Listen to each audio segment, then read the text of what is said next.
অনেক ছাত্রছাত্রী বিভ্রান্তির মধ্যে পড়ে যায়, কারণ সবাই এক রাস্তায় সফল হয় না। জ্যোতিষশাস্ত্র অনুযায়ী প্রত্যেক রাশির স্বাভাবিক প্রবণতা আলাদা।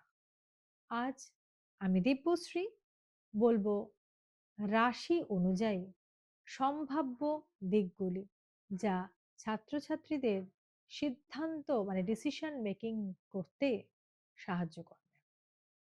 ভিডিওটা শেষ পর্যন্ত দেখুন, কারণ শেষে বলবো সবচেয়ে গুরুত্বপূর্ণ বাস্তব সত্য। প্রথমে বলি মেষ রাশির ক্ষেত্রে এদের নেতৃত্ব করার প্রবণতা থাকে।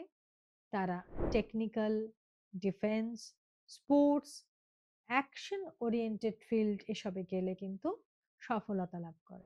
বৃষ রাশির ক্ষেত্রে কেরিয়ার নেওয়ার দিক হওয়া উচিত ফিনান্স, ব্যাংকিং, ম্যানেজমেন্ট এবং স্থিতিশীল কেরিয়ার জব।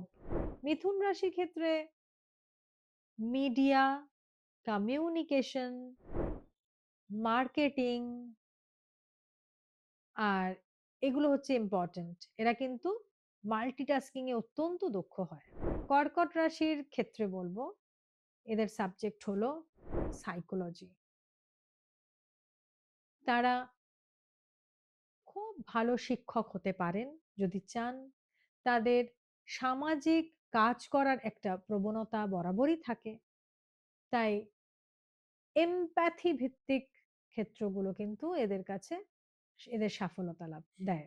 সিংহ রাশির ক্ষেত্রে বলবো ম্যানেজমেন্ট, পাবলিক স্পিকিং, এন্টারটেইনমেন্ট, এগুলো কিন্তু এদের ক্ষেত্রে অনেক ভালো।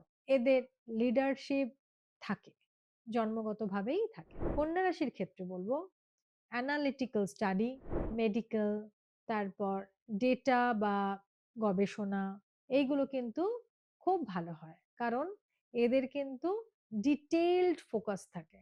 হ্যাঁ, তুলা রাশির ক্ষেত্রে বলবো ল, ডিজাইন, ডিপ্লোম্যাসি, এগুলো কিন্তু এদের ক্ষেত্রে সাকসেস দেয়, কারণ এরা কিন্তু খুব ব্যালেন্সড হয়।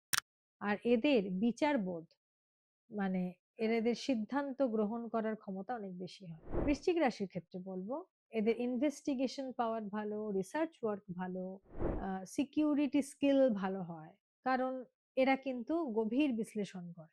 তো এইগুলোর দিকে মন দিতে হবে। ধনু রাশির ক্ষেত্রে বলবো হায়ার স্টাডি করা উচিত তাদের। আর এদের কিন্তু ফরেন কানেকশন কিন্তু তৈরি হওয়ার চান্স থাকে। এদের সাইকোলজি ভালো হয়। এরা কিন্তু একাডেমিক্যালি অনেক এগোতে পারে। একাডেমিক্যালি কিন্তু তারা আ সাকসেসফুল হতে পারে। আর এদের আ এক্সপ্লোরেশনটা কিন্তু অনেক ভালো হয়। তো তারা এইভাবে এগোবে। এবার মকর রাশির ক্ষেত্রে বলব প্রশাসন, কর্পোরেট সেক্টর আর দীর্ঘমেয়াদী পরিকল্পনা ভিত্তিক কাজকর্ম, এগুলো কিন্তু ভালো। ওই আ বীমা পরিষেবা এইসব ধরনের জিনিস। এগুলো কিন্তু ভালো। কারণ এদের কিন্তু ডিসিপ্লিনড লাইফ থাকে, ডিসিপ্লিন ভিত্তিক কাজ থাকে। মেন্টালিটিটাই ওরকম থাকে। কুম্ভ রাশির ক্ষেত্রে বলবো টেকনোলজি, ইনোভেশন, সায়েন্স, এগুলো থেকে কিন্তু সাকসেস আসে। কারণ এদের চিন্তাধারা কিন্তু ফিউচারিস্টিক।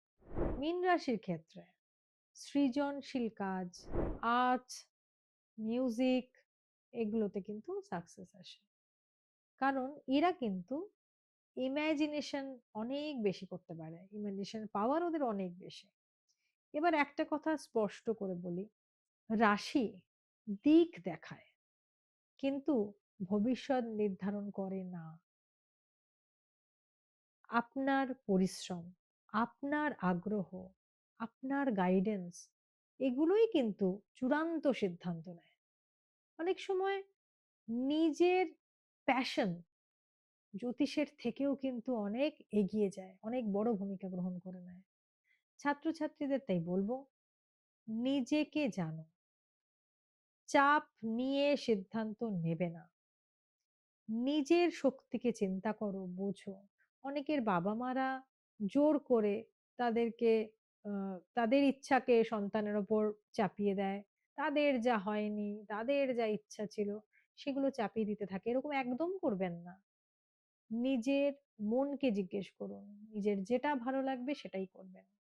ভিডিওটি ভালো লাগলে লাইক, শেয়ার, কমেন্ট ও চ্যানেলটিকে সাবস্ক্রাইব করে পাশে থাকা বেল আইকনটি ক্লিক করুন যাতে এমন ভিডিও সবার আগে আপনার কাছে পৌঁছে যায়। সঙ্গে থাকার জন্য অনেক ধন্যবাদ।